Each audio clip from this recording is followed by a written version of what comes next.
Hello बच्चों, आज हम लोग बात करने वाले हैं parallelogram law of vectors addition. इस लॉ में हम लोग ये बात करेंगे कि किस तरीके से हम लोग दो वेक्टर्स को ऐड कर सकते हैं। पिछले क्लास हम लोगों ने triangle law of vectors addition के बारे में बात किया था। तो यहाँ पर बताया जा रहा है कि अगर दो vector, if two vectors acting at a point are represented in magnitude direction by the two adjacent sides of a parallelogram. एक पैरालेलोग्राम बना लेते हैं हम लोग पहले। जैसे कि मान लेते ये वाला एक पैरालेलोग्राम है और इस पैरालेलोग्राम के हम लोग चार साइड्स के नाम रख लेते हैं, ए, बी, सी और डी। अगर दो वेक्टर है, एक वेक्टर है पी जो इस साइड से रिप्रेजेंट हो रहा है, दूसरा वेक्टर है क्यू जो इस साइड से रिप्रेजेंट हो रहा है। Represented by two adjacent sides of a parallelogram drawn from a point, एक ही पॉइंट से ड्रॉ किया गया, वो पॉइंट क्या है ए। Then their resultant is represented in magnitude and direction by the diagonals of the parallelogram drawn from the same point। तो इसी point से एक डायगोनल ड्रॉ होगा जो कि ये बताएगा कि इन दोनों वेक्टर्स का रिजल्टेंट क्या है और वो होगा r। अब हम लोगों को यहाँ पे r अगर हम लोग वेक्टर फॉर्म में रिप्रेजेंट करना चाहें तो लिख सकते हैं vector r equal to vector a plus vector b। ठीक है, लेकिन हम लोगों को यहाँ पर ये पता करना है कि इस वेक्टर r का मैग्नीट्यूड क्या है और इस वेक्टर r का डायरेक्शन क्या है, ये हम लोगों को जानना है। तो उसके लिए हम लोगों को कुछ कंस्ट्रक्शन, कुछ ज्योमेट्री करना पड़ेगा इस पैरालेलोग्राम के साथ, जिससे हम लोग को ये पता चलेगा कि हम लोग जिसके जरिए हम लोग रिजल्टेंट का मैग्नीट्यूड और डायरेक्शन दोनों पता कर सकते हैं। तो इसके लिए थोड़ा सा पैरालेलोग्राम को दूसरे थोड़ा सा और टिल्ट करके बना लेते हैं।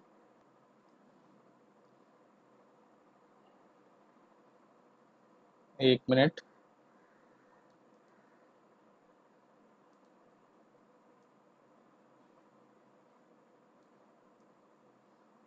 चलो, अब यहाँ पर ये हम लोगों का वही पैरालेलोग्राम है, ए, बी, सी और डी। और ये हम लोगों का क्या है, यहाँ पर वेक्टर p को रिप्रेजेंट कर देते हैं और यहाँ पर वेक्टर q को। अब वेक्टर p और सॉरी यहाँ पे वेक्टर a और b नहीं होगा, p और q होगा। तो वेक्टर p यहाँ पर लिख लेते हैं हम लोग और वेक्टर q को यहाँ पर लिख लेते हैं। ठीक है, अब इस वेक्टर p और q का रिजल्टेंट जो है r है। अब r को हम लोग दिखाते हैं according to parallelogram law of vector addition, this is word, this is r, क्योंकि यहाँ पर कहा गया कि तीनों पॉइंट एक ही पॉइंट से ड्रॉ करना होगा, वेक्टर p को भी, वेक्टर q को भी और वेक्टर r को भी। अब सवाल सबसे पहला यहाँ पर ये उठता है कि हम लोगों ने triangle law of vector addition भी किया है और आज हम लोग बात कर रहे हैं parallelogram law of vector addition के बारे में। तो दोनों में फ़र्क क्या है? क्या हम लोग ट्रायंगल लॉ को यूज़ नहीं कर सकते थे जो यहाँ पर पैरालेलोग्राम का कंसेप्ट आया है?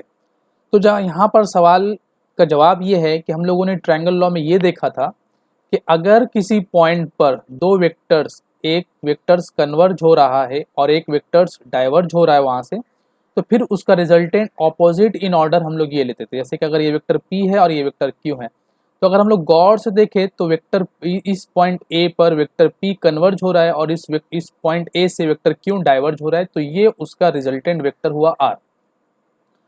लेकिन यहाँ पर ऐसा नहीं है, यहाँ पर क्या हो रहा है कि वेक्टर a से वेक्टर p डाइवर्ज हो रहा है और वेक्टर q भी डाइवर्ज हो रहा है।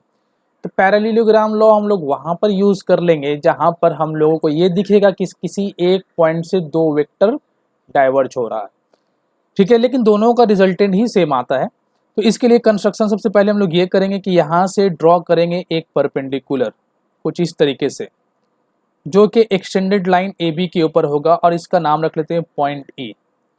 अब चूंकि हम लोगों ने इक्वल वेक्टर में पढ़ा है कि अगर दो वेक्टर सेम मैग्नीट्यूड का और सेम डायरेक्शन को हो, जैसे कि ये वेक्टर क्यू है तो ये भी वेक्टर क्या होगा, क्यू होगा। ये हम लोगों ने पढ़ा है इक्वल वेक्टर के कंसेप्ट में। तो अब यहाँ पर बी सी भी वेक्टर क्यू है, मतलब यहाँ ऐसे भी लिख सकते हैं कि ए डी अगर वेक्टर क्यू को रिप्रेजेंट कर रहा है तो ये बी सी भी वेक्टर क्यू को ही रिप्रेजेंट करेगा, because opposite sides of parallelogram are equal in magnitude. ठीक है, और इसी तरीके से ए बी और डी सी बराबर हो जाएगा। फिलहाल अब यहाँ पर बी सी का जो मैग्नीट्यूड के बारे में अगर बात की जाए तो बी सी को वेक्टर फॉर्म में हम लोगों ने वेक्टर क्यू में दिखाया है। अगर हम लोग बी सी को सिर्फ लिखना चाहें तो सिर्फ क्या लिखेंगे, क्यू। तो ये वाला बी सी का जो लेंथ है वो क्यू मेजरमेंट का है, क्यू लेंथ का है। अच्छा, अब यहाँ पर हम लोग ऐसा मान लेते हैं कि ये एक एंगल है थीटा। तो अब इन ट्रायंगल BCE में अगर हम लोग बात करते हैं, तो अगर हम लोग यहाँ से साइन थीटा का वैल्यू निकालते हैं तो साइन थीटा क्या हो जाएगा, P/H, मतलब EC बाई या CE बाई क्यों। हाइपोटेन्यूज क्या है, E है, क्योंकि ये 90 डिग्री बन रहा है। तो अब यहाँ से अगर हम लोग देखते हैं, देयरफॉर EC इक्वल टू क्या हो जाएगा, Q साइन थीटा। और अगर बात करते हैं BE निकालने के लिए तो हम लोग कॉस थीटा का कंसेप्ट लगा लेते हैं। Cos theta equal to base by hypotenuse होता है, तो BE by Q. Therefore BE का जो मैग्नीट्यूड होगा वो हो जाएगा Q कॉस थीटा। तो इस तरीके से हम लोगों ने EC और BE का दो वैल्यू निकाल लिया। अब हम लोग आगे देखते हैं कि हम लोगों को निकालना तो है R, तो इसके लिए हम लोग ये कर लेते हैं यहाँ पर कि इन ट्रायंगल AEC में बात करते हैं हम लोग। In triangle AEC by Pythagoras theorem अगर हम लोग बात करें तो AC स्क्वायर इक्वल टू होता है AE स्क्वायर प्लस EC का स्क्वायर। अब AC स्क्वायर AC का अगर मैग्नीट्यूड सिर्फ देखा जाए तो वो होगा R का स्क्वायर इक्वल टू AE हम लोगों को दिख रहा है अगर AB प्लस BE होता है, तो इसे हम लोग लिख लेते हैं AB प्लस BE का होल स्क्वायर प्लस EC का स्क्वायर। अब AB प्लस BE के मैं सिर्फ हम लोग यहाँ पर मैग्नीट्यूड के बारे में बात करें तो AB P है और BE क्या है, वो है Q कॉस थीटा, और EC क्या है, वो है Q साइन थीटा स्क्वायर। अगर इसका होल स्क्वायर फॉर्मूला खोलते हैं, P square plus Q square cos square theta plus 2PQ cos theta plus Q square sine square theta. अब ये Q स्क्वायर कॉस स्क्वायर और Q स्क्वायर साइन स्क्वायर ये दोनों में बन जाएगा Q स्क्वायर, क्योंकि Q स्क्वायर कॉमन लेने के बाद ये sine square plus cos square 1 हो जाता है। तो अब यहाँ पर ये हम लोगों को मिलेगा, यहाँ से हम लोगों को क्या मिलेगा, यहाँ से मिलेगा P square plus Q square plus 2PQ cos theta, ये हुआ R square. Therefore R equal to क्या हो जाएगा, R इक्वल टू हो जाएगा under root P square plus Q square plus 2PQ cos theta. और ये वही मैग्नीट्यूड है जो हम लोगों ने ट्रायंगल लॉ में भी देखा था, क्योंकि ट्रायंगल लॉ में भी यही मैग्नीट्यूड आया था, P square plus Q square plus 2PQ cos theta. अब अगर हम लोग बात करते हैं कि रिजल्ट R का डायरेक्शन क्या होगा, तो डायरेक्शन के लिए हम लोग मान लेते हैं कि वेक्टर R वेक्टर P के साथ एक एंगल बना रहा है अल्फा, जैसे कि यहाँ पर मान लेते हैं ये एंगल बन रहा है अल्फा। तो टैन अल्फा, इसी ट्रायंगल के अंदर अगर हम लोग बात करते हैं तो टैन अल्फा क्या होगा, परपेंडिकुलर बाय बेस, तो मतलब EC बाय AE। और अगर EC का मैग्नीट्यूड हम लोग देखें तो EC जो है वो यहाँ पर हम लोगों के पास है Q साइन थीटा, और AE अगर हम लोग देखें तो AE जो है वो nothing but P plus Q sine theta है, कॉस थीटा है। मतलब AE को लिख सकते हैं हम लोग AB प्लस BE। तो अगर टैन अल्फा इक्वल टू क्या हो जाएगा, Q sine theta by P plus Q cos theta, तो ये यहाँ से हम लोग अल्फा निकाल सकते हैं। देयरफॉर अल्फा इक्वल टू हो जाएगा tan inverse Q sine theta by P plus Q cos theta. तो ये हम लोगों को दो वैल्यू मिला, रिजल्टेंट R का मैग्नीट्यूड और रिजल्टेंट का direction with respect to vector P। तो इस पैरेललोग्राम को हम लोग इस तरीके से ड्राइव करके रिजल्टेंट और मैग्नीट्यूड निकाल सकते हैं। अब यहाँ पर हम लोग एक बात को नोट कर लेते हैं कि थीटा और अल्फा है क्या। तो यहाँ पर हम लोग देखते हैं सबसे पहले कि थीटा जो है ये दो वेक्टर के बीच का एंगल है। जैसे कि मैंने बताया था आप लोगों को कि दो वेक्टर के बीच में एंगल हम लोग किस तरीके से मेजर करते हैं। जब किसी पॉइंट से दो वेक्टर डाइवर्ज करेगा या किसी पॉइंट पर दो वेक्टर कन्वर्ज करेगा, उस वक्त उन दोनों के बीच में जो एंगल होगा उसी एंगल को हम लोग बोलते हैं एंगल बिटवीन टू वेक्टर्स। जैसे कि यहाँ पर हम लोग देखते हैं तो वेक्टर P का डायरेक्शन ये है हम लोगों के पास, और वेक्टर Q का डायरेक्शन ये है। तो अगर इसे हम लोग इस तरीके से एक्सटेंड कर लेते हैं तो ये बन जाएगा P का डायरेक्शन और ये बन जाएगा Q का डायरेक्शन। तो दोनों वेक्टर इस पॉइंट B से डाइवर्ज कर रहे हैं, इसलिए इन दोनों के बीच में ये एंगल जो है थीटा है। हम लोग ये एंगल को कैलकुलेशन में नहीं लेंगे, क्योंकि ये एंगल बन रहा है उस पॉइंट पर जहाँ पर एक वेक्टर कन्वर्ज हो रहा है और एक वेक्टर डाइवर्ज हो रहा है। हम लोग हमेशा वेक्टर के बीच में वो एंगल को लेते हैं, उस पॉइंट पर एंगल को लेते हैं जिस पॉइंट पर दोनों वेक्टर डाइवर्ज करता हो या कन्वर्ज करता हो। ठीक है, तो यहाँ पे ध्यान रखना है कि थीटा क्या है, theta is the angle between two vectors, ये थीटा नहीं लेंगे हम लोग। और अल्फा क्या है, अल्फा एक एंगल है between vector p and resultant of vector r। Resultant vector r और वेक्टर p के बीच का एंगल है अल्फा। तो इन दोनों बात को ध्यान रखना है। Polygon law of vectors addition, यहाँ पर क्या कहा गया है कि अगर बहुत सारे वेक्टर्स किसी पॉइंट पर एक्ट कर रहे हो और वो रिप्रेजेंट कर रहे हो different sides of polygon, then resultant will be represented by closing sides of the polygon in opposite order.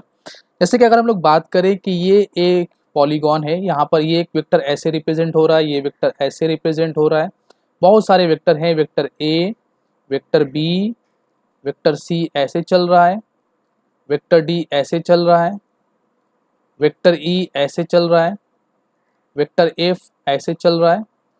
तो ये हुआ बहुत सारे वेक्टर का represented along the sides of polygon, then this vector will represent the resultant vectors opposite in order।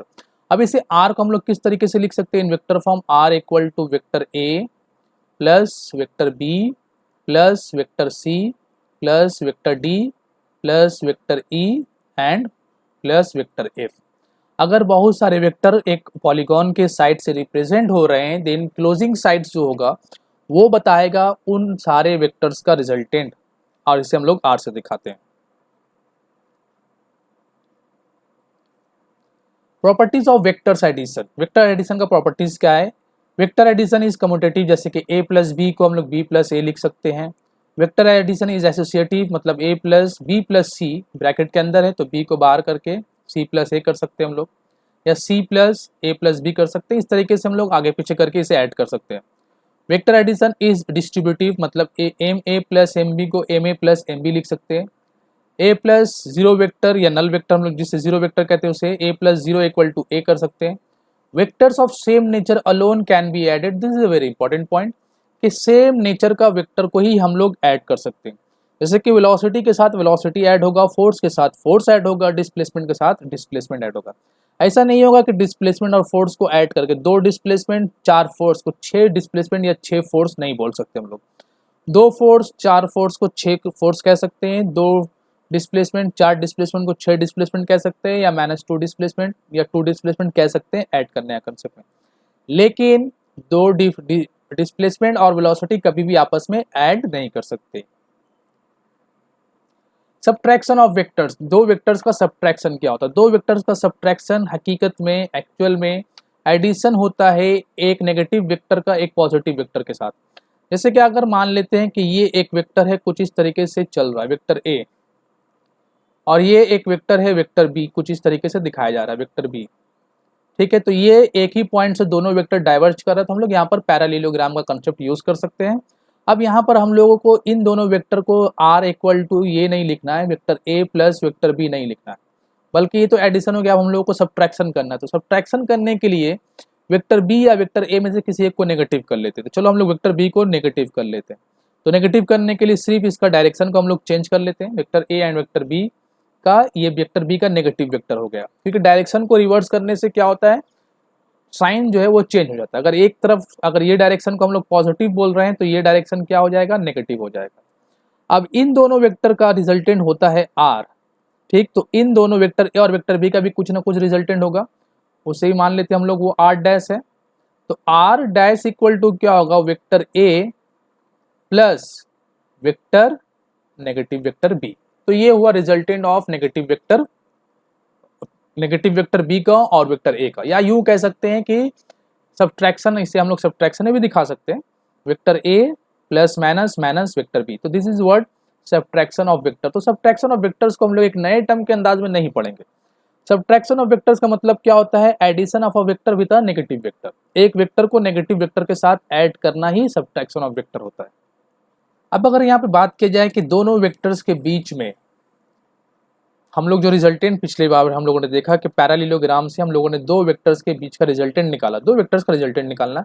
तो are का resultant क्या होगा ये हम लोगों ने देख लिया था कि रिजल्टेंट ऑफ आर जो होगा R equal to under root A square plus B square plus 2ab cos theta. तो सवाल यहाँ पे उठता है कि ये जो दो वेक्टर सबट्रैक्ट हो रहा है इन दोनों का भी तो कुछ ना कुछ रिजल्टेंट होना चाहिए, वो रिजल्टेंट का मैग्नीट्यूड क्या होगा, जो रिजल्टेंट आएगा उस रिजल्टेंट तो हम लोगों ने यहाँ पे देख लिया कि vector are dash equal to vector A minus vector B. अब रिजल्टेंट आर डैश वेक्टर का रिजल्ट क्या होगा, रिजल्टेंट मैग्नीट्यूड क्या होगा, ये हम लोगों को पता करना है, ये हम लोगों को जानना है।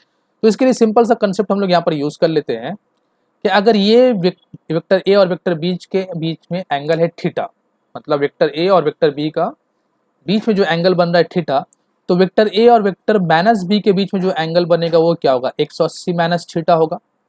अब अगर हम लोग यही फॉर्मूला यूज करते हैं, यहाँ पर ए और बी का मैग्नीट्यूड तो हम लोग चेंज नहीं कर रहे हैं, सिर्फ एंगल चेंज हो जा रहा है।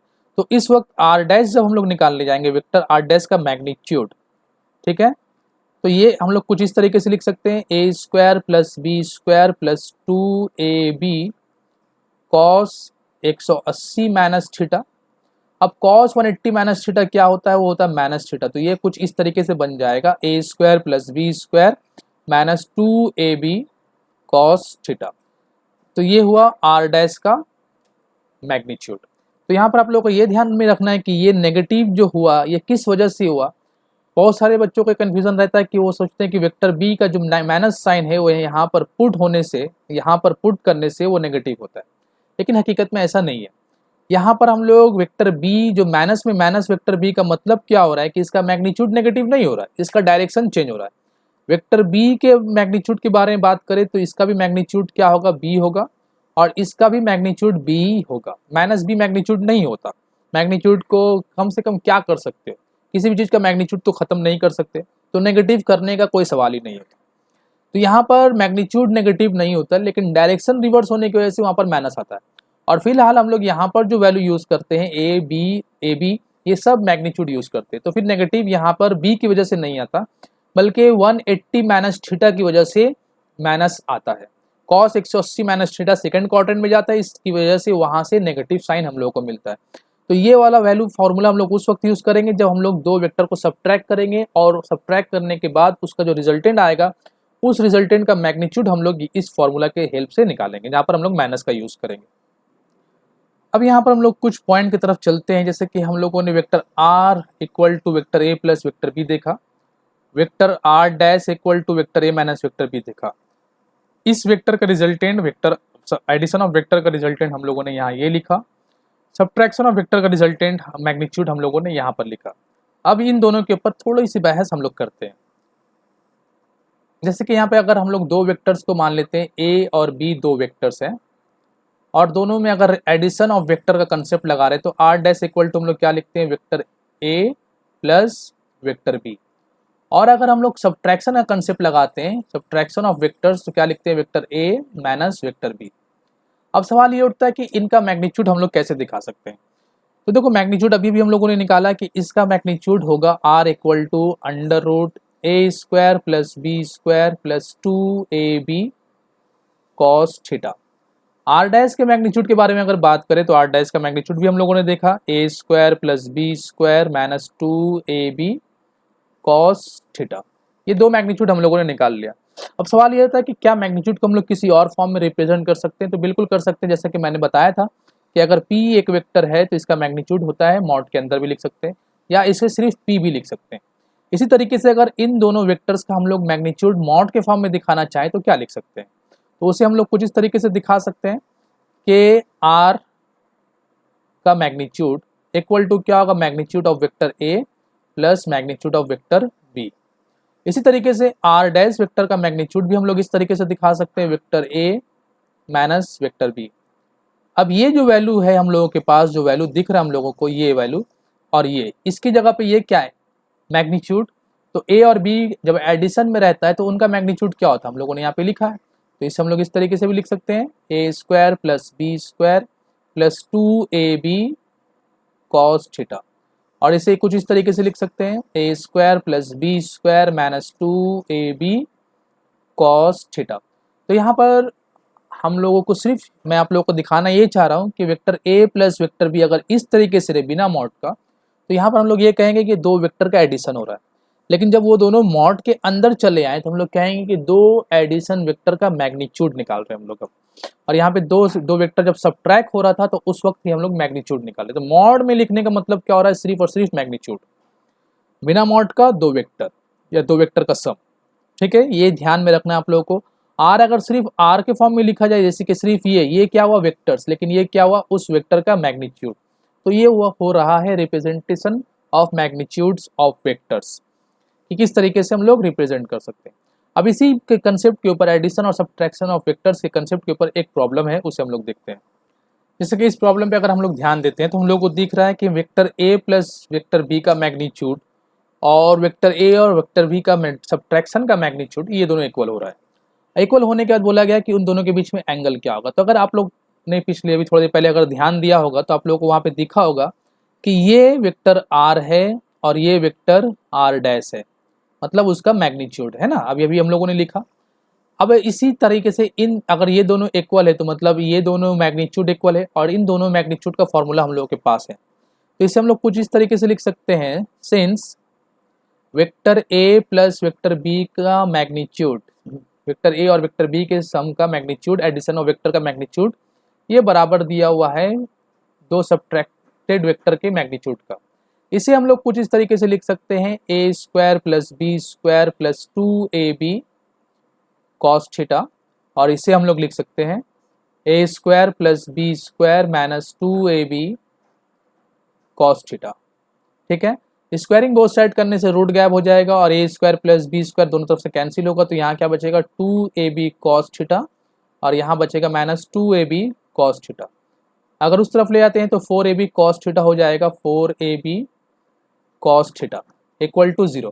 अब यहाँ पर 4 0 नहीं होता, ए और बी दो वेक्टर का मैग्नीट्यूड है, ये भी 0 नहीं होगा, तो हम लोग लिख सकते हैं 4ab, या अलग अलग भी दिखा सकते हैं, 4 तो 0 नहीं है, इसे थोड़ा सा चलो इसे काट देते हैं। तो 4 not equal to 0, A not equal to 0 and B also not equal to 0, therefore cos theta ये 0 होगा, और देयरफॉर थीटा क्या हो जाएगा उस वक्त, थीटा हो जाएगा 90 डिग्री, जिसे हम लोग π/2 लिख सकते हैं। तो therefore the if vector A plus vector B का मैग्नीट्यूड और इसका मैग्नीट्यूड अगर इक्वल हो, then angle between the vectors a and b is π/2। I hope कि ये कंसेप्ट थोड़ा सा आप लोगों को क्लियर हुआ हो। अब हम लोग चर्चा करेंगे यूनिट वेक्टर्स के ऊपर। यूनिट वेक्टर्स के बारे में हम लोग पहले पढ़ चुके हैं, जब हम लोग टाइप्स ऑफ वेक्टर के ऊपर डिस्कस कर रहे थे तो उस वक्त हम लोगों ने यूनिट वेक्टर को भी शामिल किया था अपने स्टडी में। फिलहाल यहाँ पर हम लोग उसे फिर से देखते हैं। अगर ए एक वेक्टर है और ए उसका मैग्नीट्यूड है, तो अगर वेक्टर ए को उसके मैग्नीट्यूड से डिवाइड कर दिया जाए तो फिर हम लोगों को उस वेक्टर ए का एक यूनिट वेक्टर मिलेगा, जिसे हम लोग इस तरीके से दिखाते हैं। अब ये रिप्रेजेंटेशन हुआ यूनिट वेक्टर का। यूनिट वेक्टर के बारे में खास बात आप लोगों को याद होगा, वहाँ पे मैंने नोट किया था, मैं दिखा देता हूँ, या यहीं पे हम लोग लिख लेते हैं कि एक यूनिट वेक्टर क्या होता है। यूनिट वेक्टर वो वेक्टर होता है जो एक वेक्टर को उसके मैग्नीट्यूड से डिवाइड करने से बनता है। अब इसके यूनिट वेक्टर के बारे में खास बात ये नोट करना है कि ये यूनिट वेक्टर जो होता है is unitless and dimensionless. Dimension भी नहीं होता इसके पास, ना यूनिट होता है और ना ही ठीक है, इसे मिलाकर लिखना यूनिटलेस और डायमेंशनलेस। एक मिनट,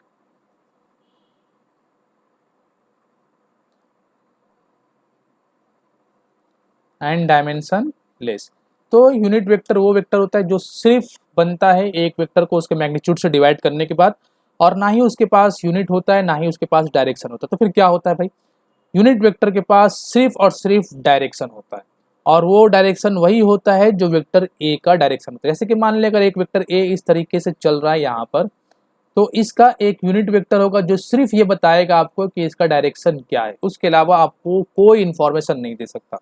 अगर एक वेक्टर बी कुछ इस तरीके से यहाँ पर एक्ट में है, एक्शन में है वेक्टर बी, तो इसका जो यूनिट वेक्टर होगा बी कैप, ये सिर्फ आपको ये इन्फॉर्मेशन देगा कि वेक्टर बी का डायरेक्शन क्या है।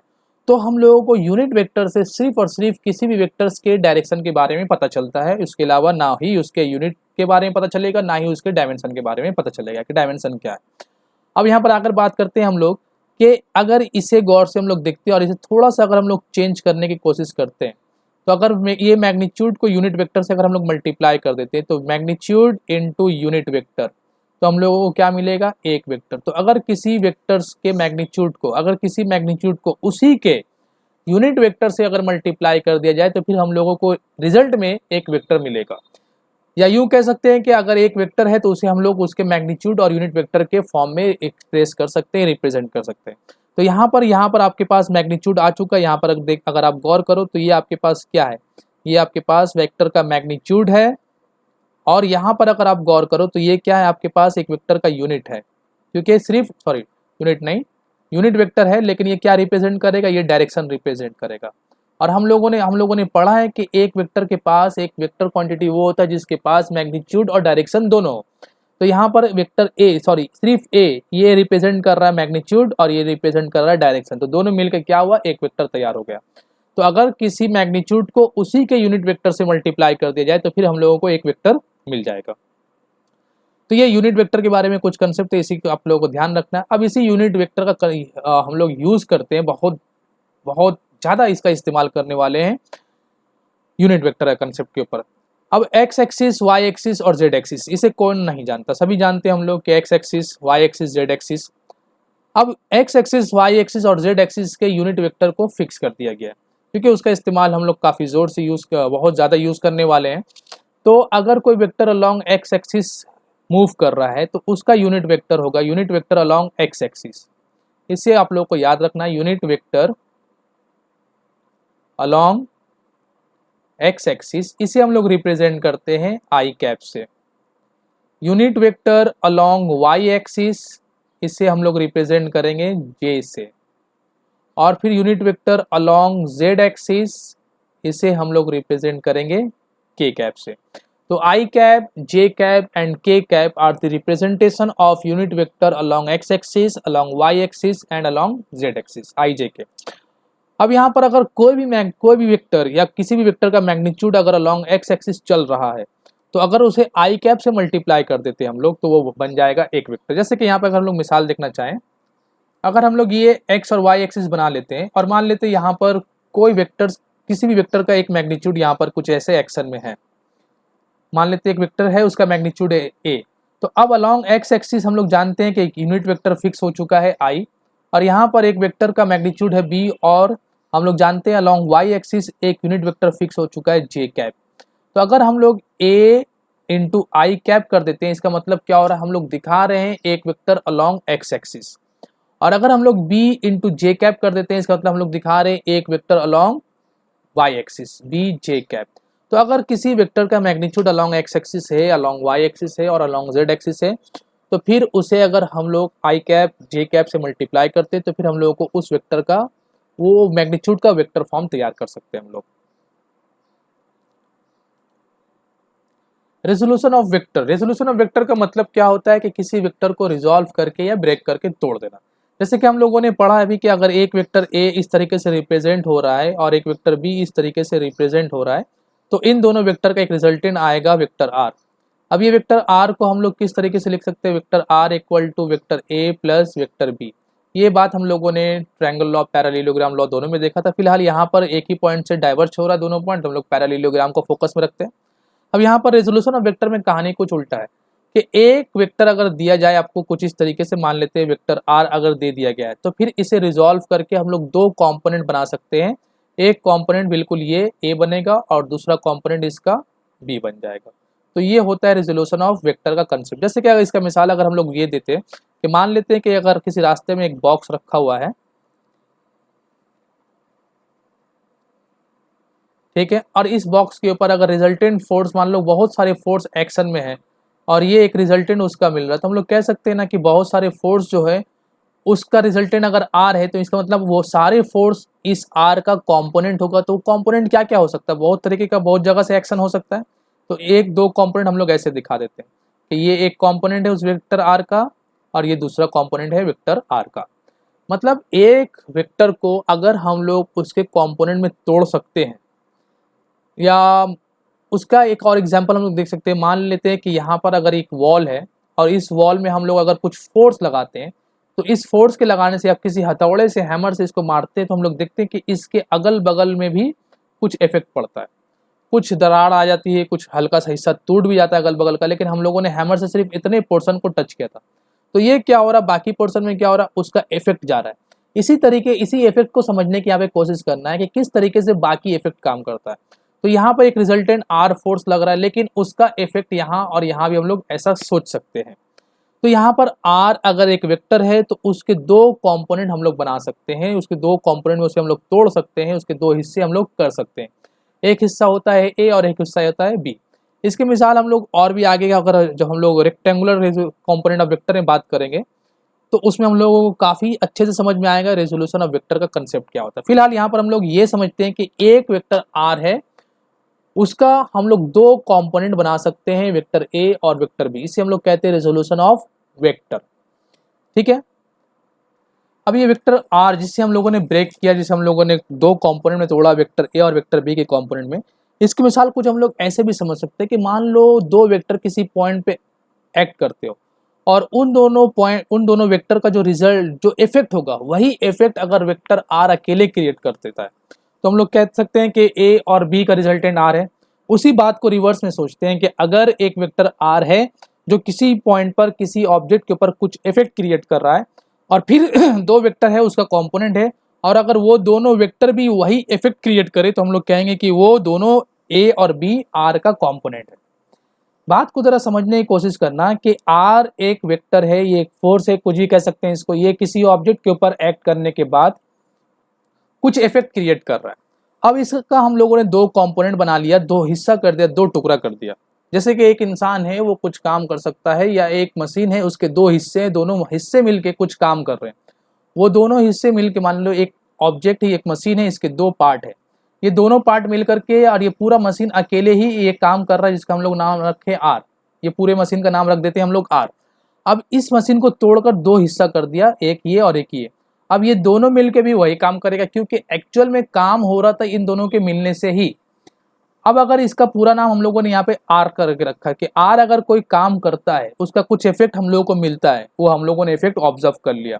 उसके बाद इन दोनों को भेजा कि जाओ तुम लोग वो काम करो, तो दोनों मिलके भी अगर उस ऑब्जेक्ट के ऊपर कुछ काम करें और वो काम भी वही इफेक्ट निकाल दे, वही रिजल्ट निकाल दे जो आर अकेले निकाल रहा था, तो हम लोग कहेंगे कि ये दोनों जो है ए और बी इस आर का कॉम्पोनेंट है।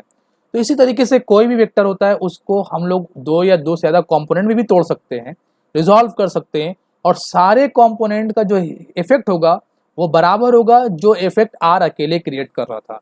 और अगर जरा सा भी डिफरेंट हुआ, सारे कंपोनेंट का इफेक्ट सारे कंपोनेंट अगर मिलकर काम करे और उनका इफेक्ट जो होगा अगर आर के इफेक्ट से डिफरेंट हो जाएगा, तो फिर हम लोग कहेंगे कि यहाँ पर कुछ ना कुछ गड़बड़ी है, ये सारे आर के कंपोनेंट नहीं है। आर का हिस्सा सारा कब कहलाएगा, जब आर अकेले जितना इफेक्ट क्रिएट कर रहा था वही सारा इफेक्ट सारे कंपोनेंट क्रिएट करे।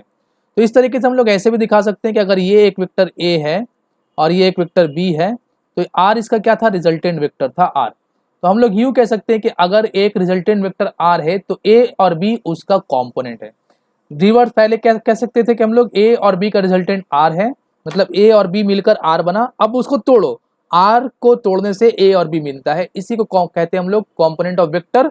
और रेजोल्यूशन ऑफ वेक्टर, वेक्टर को रिजॉल्व करना, दो हिस्सों में तोड़ देना। रेक्टेंगुलर कंपोनेंट ऑफ वेक्टर, इसमें भी हम लोग बात करेंगे कंपोनेंट के बारे में, कंपोनेंट कैसे आता है रिजॉल्व करने के बाद। लेकिन यहाँ पर कंसेप्ट सिर्फ फिक्स हो चुका है कि रेक्टेंगुलर कंपोनेंट। तो अगर हम लोग बात करते हैं कि ये एक वेक्टर है कुछ इस तरीके से, पहले हम लोग ले लेते हैं कि मान लेते हैं कि ये एक वेक्टर है आर। अब हम लोगों को इसका दो कंपोनेंट तोड़ना है, लेकिन वो दो कंपोनेंट कैसे होने चाहिए, रेक्टेंगुलर होने चाहिए, बिल्कुल रेक्टेंगुलर। मतलब जो दो वेक्टर आपस में, रेक्टेंगल किसे कहते हैं कि ऐसा क्वाड्रिलेटरल जिसके ऑपोजिट साइड्स इक्वल हो और दो एडजेसेंट साइड के बीच में एंगल 90 डिग्री हो। ऑपोजिट साइड इक्वल होने चाहिए और एडजेसेंट साइड्स के बीच में एंगल 90 डिग्री होना चाहिए। इसी कंसेप्ट के हिसाब से पहले हम लोग मानते हैं कि ये एक, मान लेते हैं कि कुछ इस तरीके से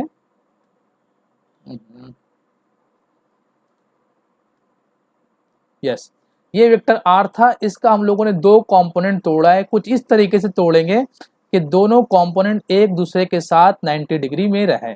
तो ये रिजोल्यूशन जो होता है इसे हम लोग कहते हैं रेक्टेंगुलर कंपोनेंट। ये दो कंपोनेंट हम लोगों ने आर का तोड़ा जिनके बीच में एंगल 90 डिग्री था। अगर किसी वेक्टर को हम लोग कुछ इस तरीके से रिप्रेजेंट करते हैं, इस तरीके से ब्रेक करते हैं कि दोनों के बीच में एंगल अगर 90 डिग्री का हो जाए तो उन दोनों को हम लोग क्या कहते हैं, रेक्टेंगुलर कंपोनेंट। एक कंपोनेंट अभी हम लोगों ने देखा था, एक नहीं दो, कि ये आर है और इसका हम लोगों ने दो कंपोनेंट बनाया है, वेक्टर ए ऐसे और वेक्टर बी ऐसे। यहाँ पर अगर गौर करो तो ये एंगल जो है ये 90 डिग्री का नहीं है, this is not 90 degree.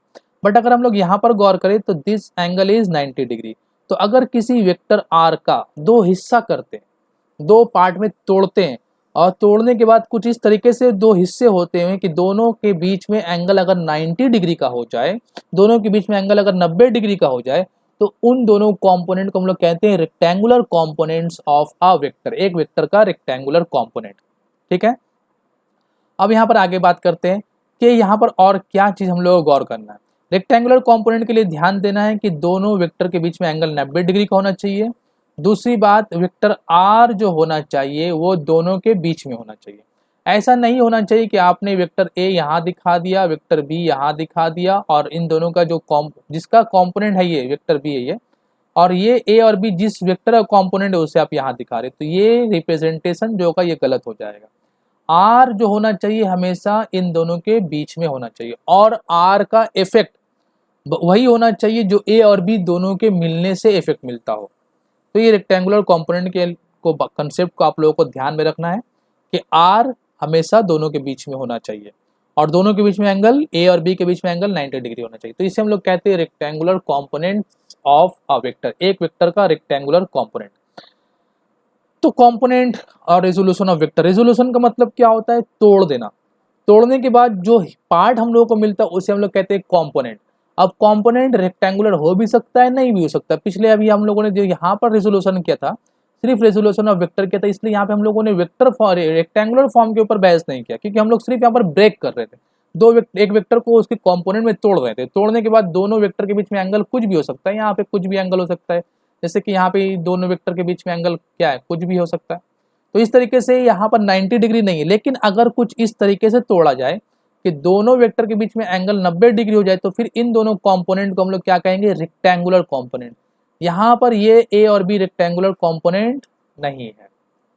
I hope कि rectangular component resolution of vector क्या है समझ में आया हो।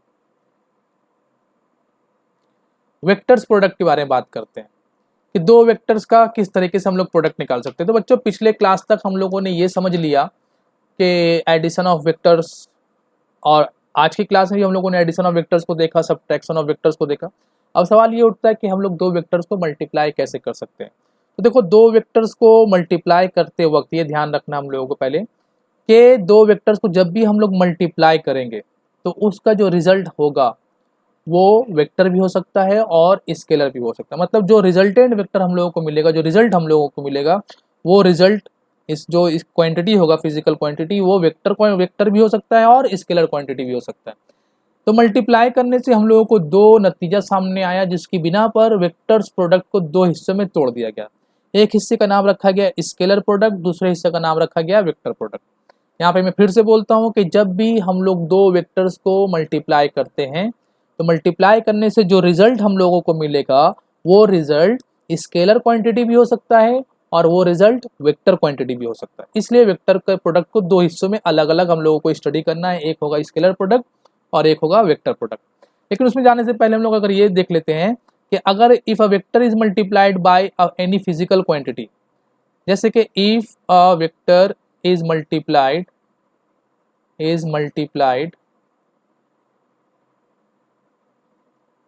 बाय एनी नंबर, पहले ले लेते हैं एनी नंबर या एनी मैग्नीट्यूड, तो क्या उस वेक्टर में हम लोग मल्टीप्लाई कर सकते हैं कि नहीं। तो सिंपल है, कर सकते हैं। अगर ए एक वेक्टर है जिसका कुछ मैग्नीट्यूड होगा और उसे आपने एन से मल्टीप्लाई कर दे तो वो क्या हो जाएगा, एन ए हो जाएगा। किसी वेक्टर्स को अगर हम लोग किसी मैग्नीट्यूड से मल्टीप्लाई करेंगे या किसी न्यूमेरिकल वैल्यू से अगर हम लोग न्यूमेरिकल वैल्यू से मल्टीप्लाई कर देते हैं तो फिर क्या होगा, उसके मैग्नीट्यूड में इफेक्ट पड़ जाएगा, डायरेक्शन लेकिन उसका वही का वही रहेगा, उसके डायरेक्शन पे कोई इफेक्ट नहीं पड़ेगा।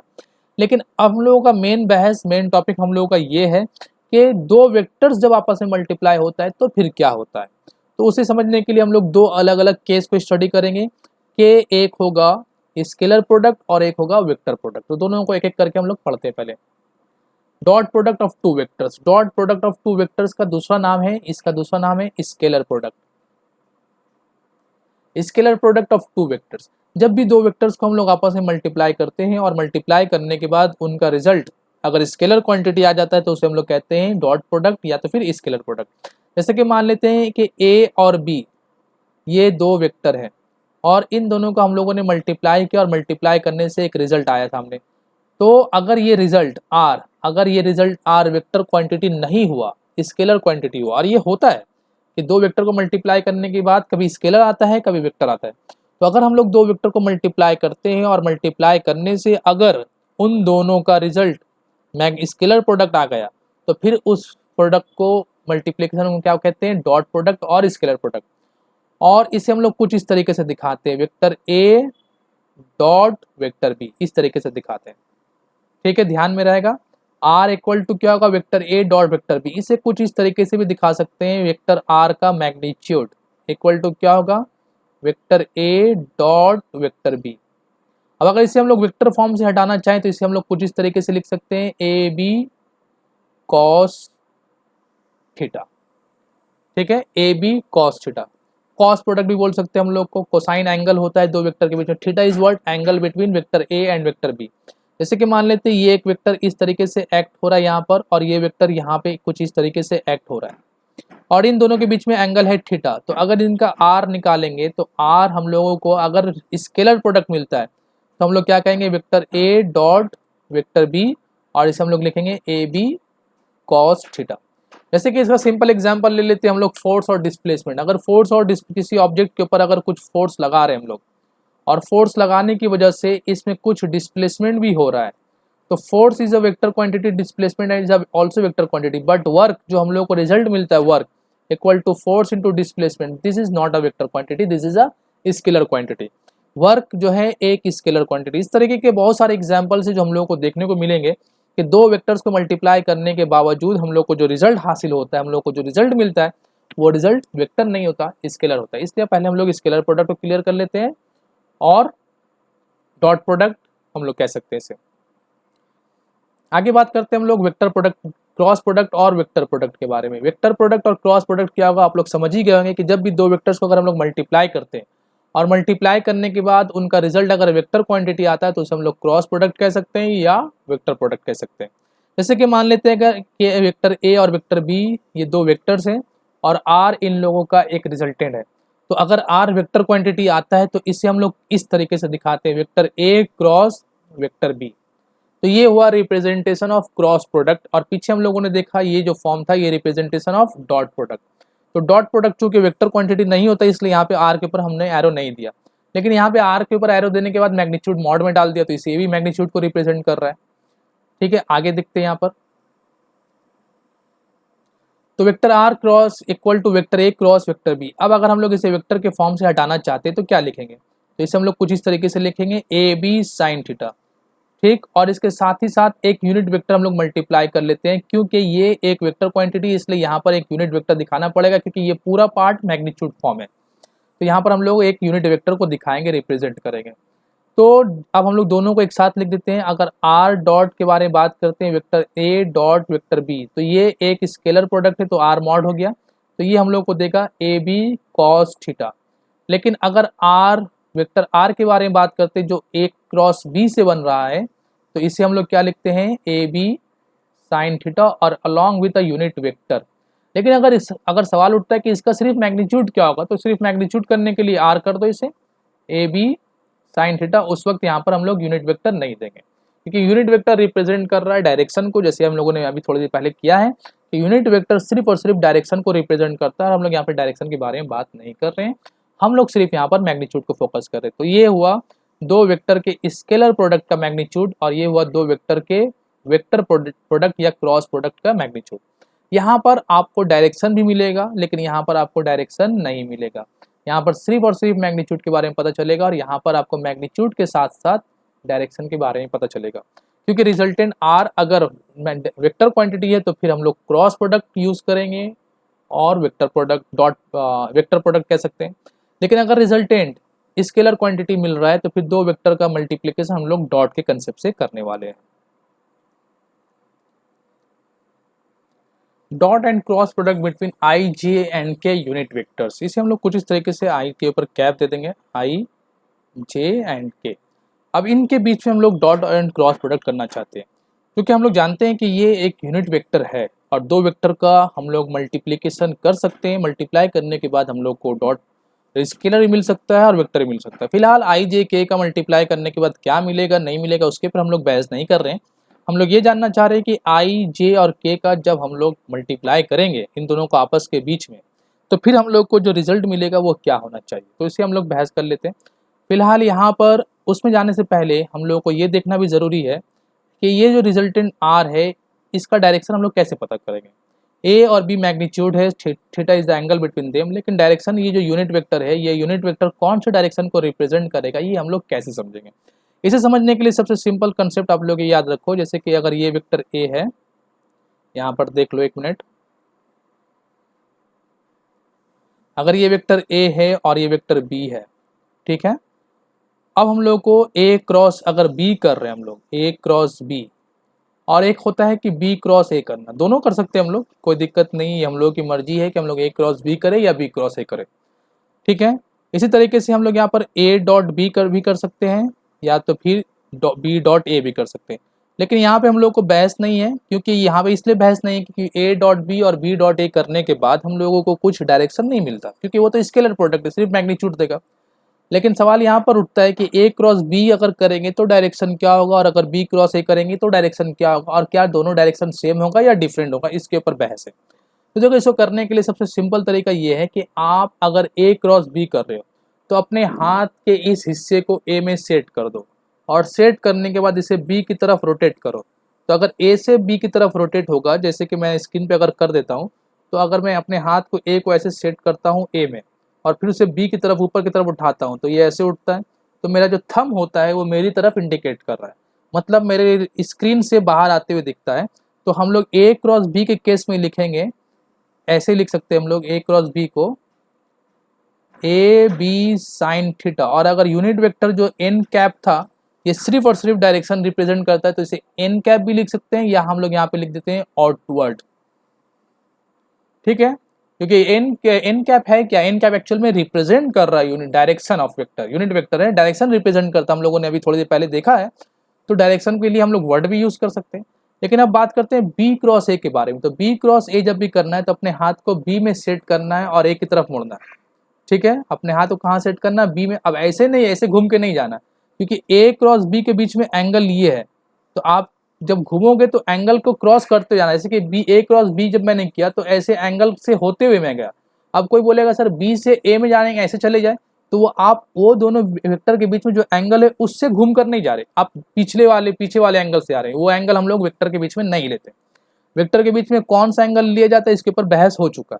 अब आपको बी से ए में जाना है और इस एंगल के ऊपर से होते हुए जाना, तो आपको हाथ ऐसे सेट करना पड़ेगा, ऐसे अपना हाथ को ऐसे सेट करना पड़ेगा बी में, और सेट करते हुए ए की तरफ घूमना पड़ेगा। तो जब बी क्रॉस ए करोगे तो ये थंब आपको स्क्रीन के अंदर जाता हुआ दिखाई देगा।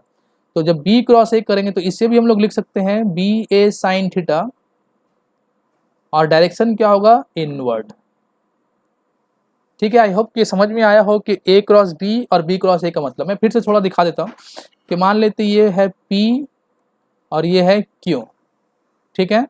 तो ये पॉइंट से दोनों डाइवर्ज कर रहा है, वेक्टर P और वेक्टर Q, तो एंगल जो होगा इन दोनों के बीच में यही वाला एंगल लेंगे। तो जब P क्रॉस Q करोगे तो P में हाथ सेट करके एंगल के ऊपर से होते हुए Q में जाना है, तो आपको डायरेक्शन क्या दिखेगा, P क्रॉस Q आउटवर्ड दिखेगा। लेकिन जब आप Q में हाथ Q क्रॉस P करोगे तो हाथ को Q में सेट करना और एंगल से होते जाना है। तो जब Q से सेट करोगे एंगल से होते जाएंगे तो हाथ को ऐसे रखेंगे Q में और ऐसे घूमेंगे, तो फिर मेरा थंब कहाँ इंडिकेट करेगा, इनवर्ड। तो P क्रॉस Q क्या होगा, P क्रॉस Q हो जाएगा P क्रॉस Q बनेगा PQ साइन थीटा आउटवर्ड। लेकिन Q क्रॉस P ये बनेगा PQ या QP, कुछ भी कह सकते हैं क्योंकि मैग्नीट्यूड है, PQ साइन थीटा और ये हो जाएगा इनवर्ट। तो ये आप लोगों को समझना है कि आउटवर्ड कब यूज होता है और इनवर्ट कब यूज होता है। ये राइट हैंड थंब रूल से हम लोग निकाल सकते हैं direction of resultant of cross product. Cross product करने के बाद जो रिजल्टेंट है उसका डायरेक्शन हम लोग थंब रूल के कंसेप्ट से निकालेंगे।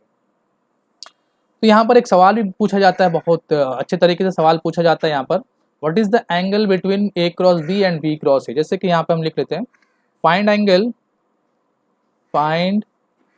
Angle between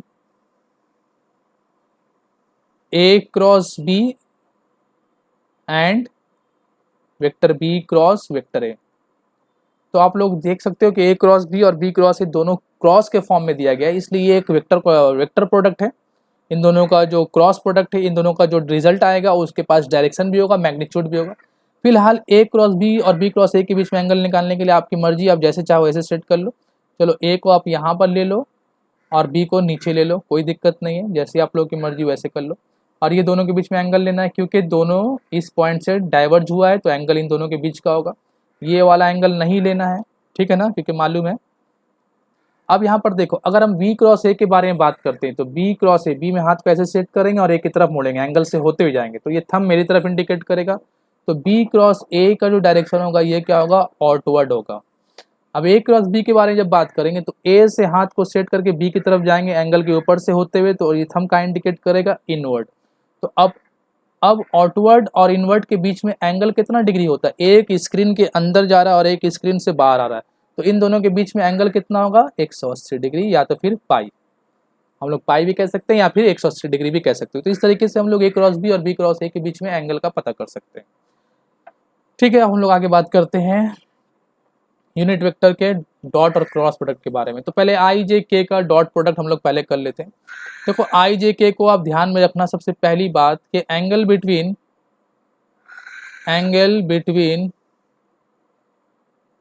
each of them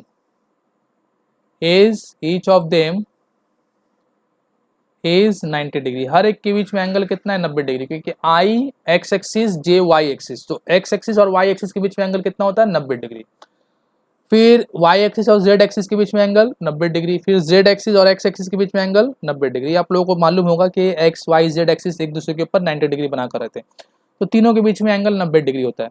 तो पहले हम लोग बात करते हैं डॉट प्रोडक्ट के बारे में। डॉट प्रोडक्ट,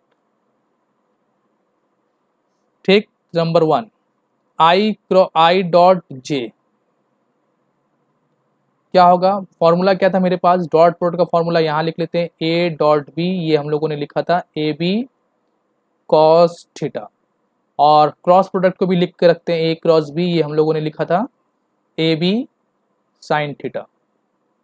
यहाँ पर देखो आई वेक्टर आई डॉट वेक्टर जे, तो इसे हम लोग पहले यहाँ पर वेक्टर आई वेक्टर जे यूनिट वेक्टर है ना, क्योंकि कैप है, कैप भी एक वेक्टर का रिप्रेजेंटेशन है, किसका, यूनिट वेक्टर का। राइट साइड में हम लोग क्या लिखेंगे, ए बी, उसका मैग्नीट्यूड, आई का मैग्नीट्यूड क्या होगा भाई 1, बी का मैग्नीट्यूड क्या होगा भाई 1, तो 1 इंटू 1, चलो लिख लेते हैं 1 इंटू 1 इंटू कॉस थीटा। तो इसे हम लोग लिखना नहीं चाहिए, लेकिन 1 इंटू 1 इंटू कॉस थीटा, ठीक है। ये क्रॉस नहीं है, ये हम लोग अलजेब्रा वाला मल्टीप्लिकेशन दिखा रहे हैं, यहाँ पर मल्टीप्लाई जो करते थे अलजेब्रा में, वो वाला 1 इंटू 1 है। फिलहाल यहाँ पर थीटा क्या होगा, यहाँ पर एक मिस्टेक हो गया, थीटा क्या होगा, इन दोनों के बीच में आई और जे के बीच में थीटा 90 डिग्री, तो 90 डिग्री पुट कर लो, कॉस 90 डिग्री, तो फिलहाल ये वैल्यू क्या हो जाएगा, 0, ठीक। नंबर 2 जे क्रॉस आई अगर करोगे तो भी सेम केस होगा, 1 इंटू कॉस 90 डिग्री, ये भी 0। नंबर 3 अगर हम लोग करते हैं आई क्रॉस के, सॉरी आई डॉट के, तो 1 मैग्नीट्यूड 1, क्योंकि यूनिट वेक्टर है, यूनिट वेक्टर उस वेक्टर को कहते हैं जो यूनिट लेस होता है, डायमेंशन लेस होता है, जो सिर्फ डायरेक्शन दिखाता है, और मैग्नीट्यूड तो 1 होगा ही, क्योंकि यूनिट मतलब यूनिट मैग्नीट्यूड का।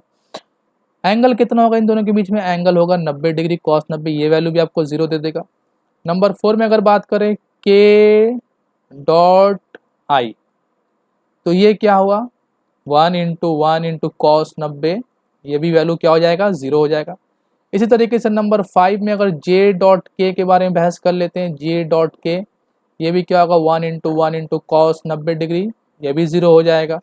और इसी तरीके से बात कर लेते हैं नंबर 6 के डॉट जे के बारे में, तो ये भी क्या होगा, 0 हो जाएगा, क्योंकि सभी के बीच में एंगल 0। फिलहाल हमको यहाँ पे 3 ही दिखाना था, लेकिन मैंने 6 दिखा दिया, ताकि आप लोग क्लियर हो। I dot J, J dot I, इसमें कोई फर्क नहीं होता क्योंकि ये स्केलर क्वांटिटी है।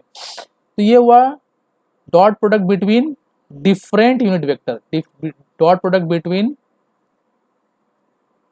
डिफरेंट यूनिट वेक्टर, अलग अलग यूनिट वेक्टर के बीच में हम लोगों ने डॉट प्रोडक्ट को निकाला। लेकिन अब बात ये करते हैं कि dot product between same unit vector के ऊपर बहस करते हैं। डॉट प्रोडक्ट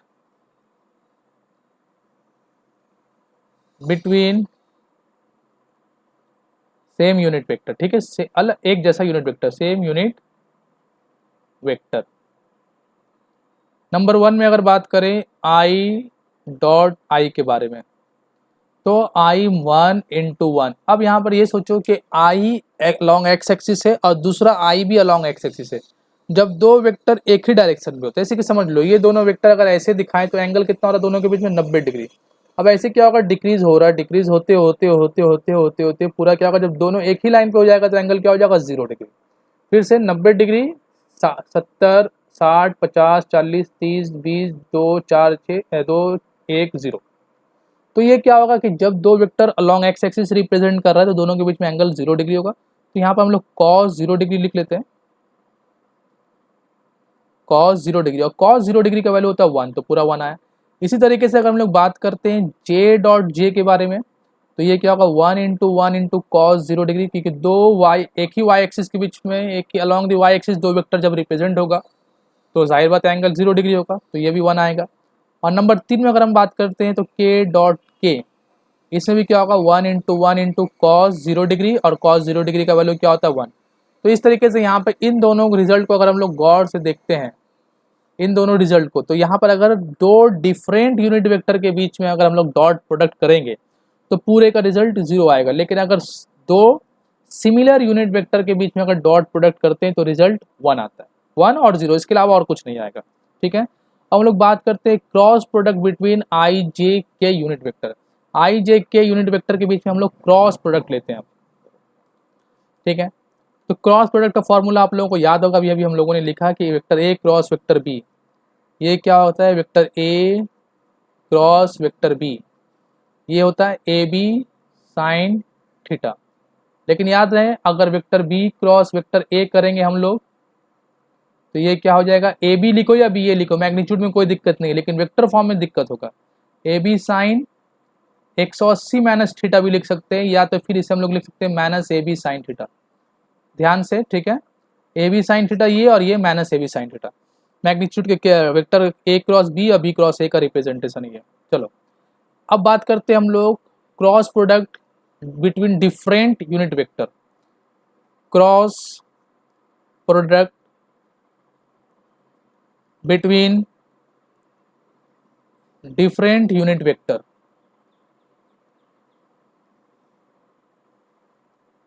दो डिफरेंट यूनिट वेक्टर लो और उसके बीच में क्रॉस प्रोडक्ट करो। जैसा कि नंबर 1 में बात करते हैं आई क्रॉस जे, ठीक है। आई क्रॉस जे अगर हम लोग यहाँ पे फॉर्मूला देखते हैं ए बी साइन थीटा है, तो ए क्या है 1, क्योंकि आई का मैग्नीट्यूड भी 1, जे का मैग्नीट्यूड भी 1, और साइन थीटा आई और जे के बीच में साइन कितना डिग्री होगा, 90 degree, sine 90 degree equal to 1, ठीक है। लेकिन जैसे ही हम लोग जे क्रॉस आई करेंगे, जे क्रॉस आई, तो अगर यहाँ पे हम लोग क्या लिखेंगे, -1 इंटू 1 इंटू साइन 90। समझ में आ रही बात। तो जैसे कि यहाँ पे मैंने करके दिखा दिया पहले से कि ए क्रॉस बी अगर अंदर की तरफ है तो बी क्रॉस ए बाहर की तरफ, तो अंदर वाला डायरेक्शन अगर पॉजिटिव तो बाहर वाला डायरेक्शन नेगेटिव, है ना। हम लोग वेक्टर कंसेप्ट में जानते हैं, अगर एक इंसान राइट जा रहा है तो लेफ्ट जाने वाला नेगेटिव, राइट जाने वाला अगर पॉजिटिव तो लेफ्ट जाने वाला नेगेटिव, वेक्टर में अगर ऊपर जाने वाला पॉजिटिव तो नीचे जाने वाला नेगेटिव, वेक्टर में आगे जाने वाला अगर पॉजिटिव तो पीछे आने वाला नेगेटिव। इस तरीके से ये वेक्टर का कंसेप्ट है। तो आई क्रॉस जे अगर 1 दे रहा है तो जे क्रॉस आई क्या देगा, -1। इसी तरीके से नंबर 3 में आते हैं। नंबर 3 में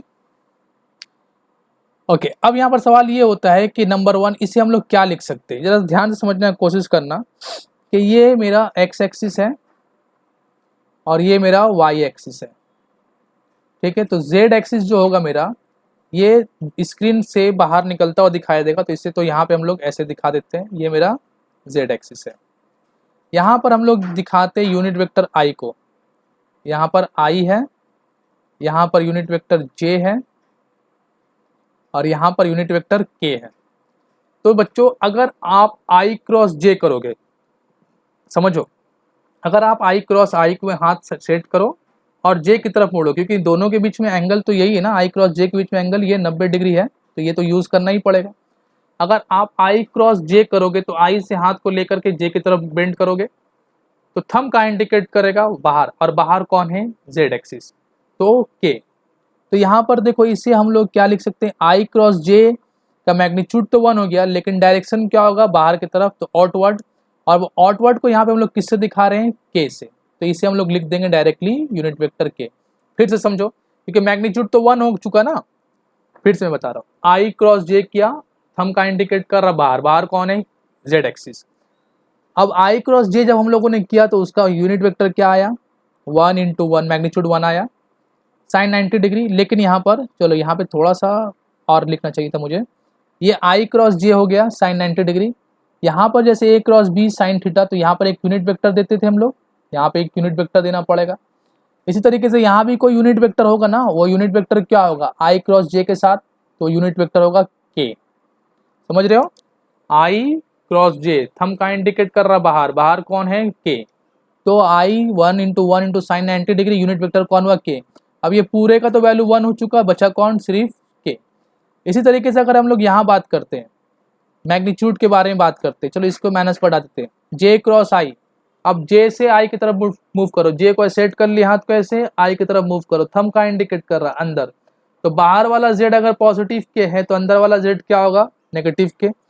तो ये सारे यहाँ पे हम लोग क्या लिखेंगे, माइनस के, ठीक है। अब ये पूरा वैल्यू क्या हो गया, 1 इंटू माइनस के। नंबर 3 में आते हैं,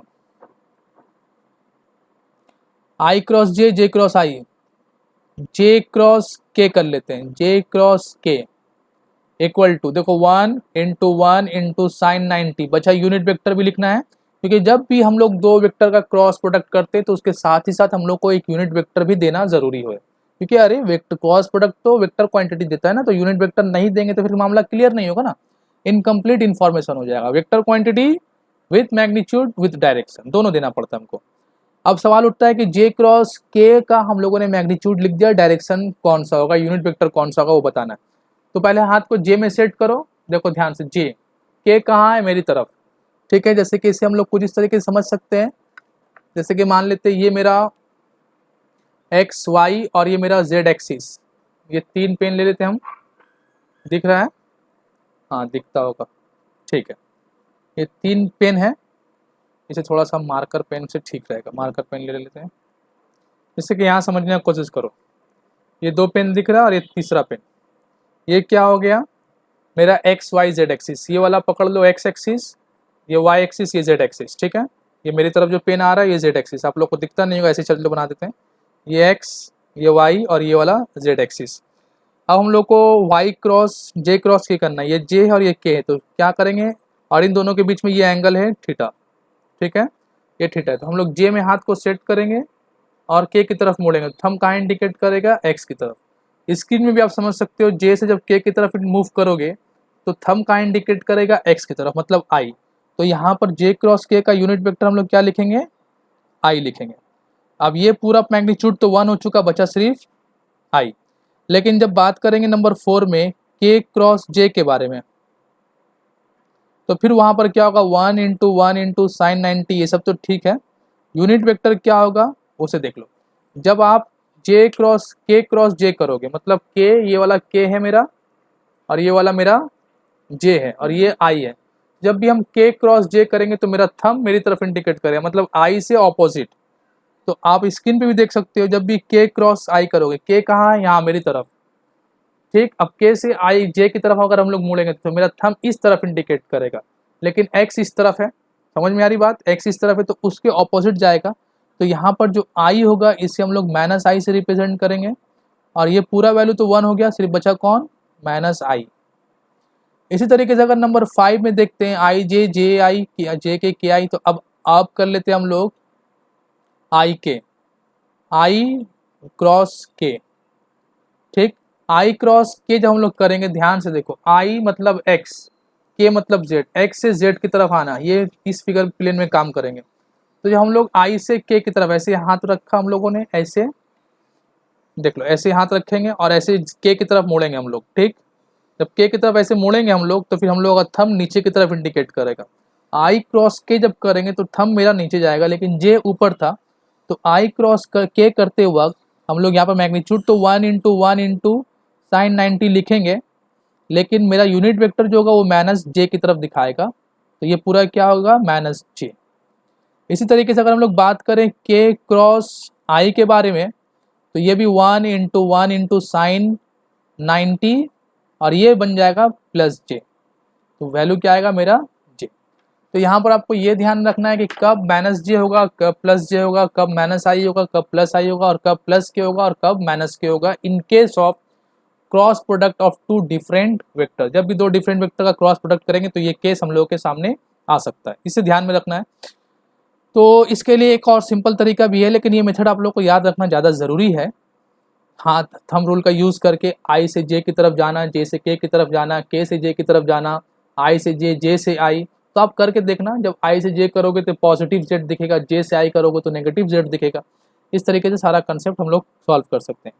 अब यहाँ पर सवाल उठता है कि ये तो cross product between two different unit vector हम लोगों ने किया, अगर हम लोग cross product between same unit vector करेंगे तो फिर क्या होगा, उसे भी हम लोग देख लेते हैं। Cross product between same unit vector, cross product between same unit vector, जैसे कि नंबर 1 आई क्रॉस आई। अब बच्चों आई का 1, आई का 1 सॉरी 1 और साइन 90 नहीं, साइन 0 डिग्री, क्योंकि आई और आई के बीच में एंगल क्या होगा, 0 डिग्री, तो ये पूरा वैल्यू 0 हो गया। तो ये क्या मिला हमको, एक 0 यूनिट वेक्टर। 0 यूनिट वेक्टर क्या होता है, जिसका मैग्नीट्यूड 0 होता है लेकिन डायरेक्शन कोई फिक्स नहीं, कहीं भी डायरेक्शन हो सकता है। नंबर 2 जे क्रॉस जे के बारे में अगर बात करें हम लोग, तो ये भी क्या होगा, 0, और के नंबर 3 के क्रॉस के बारे में अगर बात करें हम लोग, तो ये भी क्या होगा, 0। तो यहाँ पर आप अगर देखोगे तो डॉट प्रोडक्ट जब सेम यूनिट वेक्टर का हम लोगों ने किया था तो वहाँ पे वैल्यू 1 मिला था, लेकिन जब cross product same unit vector का कर रहे हैं तो वहाँ पे वैल्यू 0 मिल रहा है। जब हम लोगों ने cross product different unit vector का किया था तो वहाँ वैल्यू 0 मिला था, लेकिन जब हम लोगों ने cross product between different unit vector किया तो वहाँ पे हम लोगों को वैल्यू आई माइनस आई, जे माइनस जे, के माइनस के मिला। तो यहाँ पर ये मल्टीप्लिकेशन का पूरा कंसेप्ट था जो हम लोगों ने कंप्लीट किया। किस तरीके से दो वेक्टर्स को हम लोग मल्टीप्लाई करते हैं, मल्टीप्लाई करने के बाद कभी वैल्यू स्केलर मिलता है, कभी वेक्टर मिलता है। उसके बाद यहाँ पे हम लोगों ने यूनिट वेक्टर का ही मल्टीप्लिकेशन दिया। नेक्स्ट क्लास बहुत इंपॉर्टेंट होने वाला है, उसमें हम लोग बहुत सारे कंसेप्ट और न्यूमेरिकल्स को सॉल्व करेंगे। तब तक के लिए बाय।